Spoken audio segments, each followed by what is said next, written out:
Guys, আসসালামু আলাইকুম। Welcome to my YouTube channel. আমি আনন্দ বাদর আপনাদের সম্মুখে হাজির হয়েছি একটি নতুন ভিডিও নিয়ে। সো গাইস, আজকে থেকে আমরা ইংলিশ বিষয়টা নিয়ে আলোচনা করব। তার কারণে এতে আমারও ইংলিশ শেখা হয়ে যাবে, আপনারা চাইলে আপনারাও ইংলিশ শিখতে পারেন। সো গাইস, আজকে আমরা আলোচনা করব হলো আমরা কিভাবে আমাদের পরিচয়টি ইংলিশে দিতে পারি। সো চলুন আর কথা না বাড়িয়ে আমাদের ভিডিওটি শুরু করা যাক। My name is Aryan Bahadur. I am 10 years old. I am a student. I read in class 3. I come from Mymensingh. I live in Dhaka with my family. There are family members 11. My father, mother, brother, grandfather, grandmother, uncle, auntie and my cousin. My father is an income tax lawyer.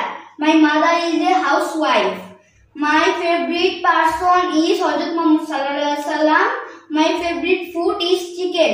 My favorite fruit is watermelon. My favorite game is cricket. My favorite hobbies are gardening and petting cat. So guys, আজকে এই পর্যন্তই। সবাই ভালো থাকবেন, সুস্থ থাকবেন। আজকের মতো এই পর্যন্তই। আর ভিডিওটি ভালো লাগলে লাইক এবং সাবস্ক্রাইব করবেন। আজকের মতো বাই। আসসালামু আলাইকুম।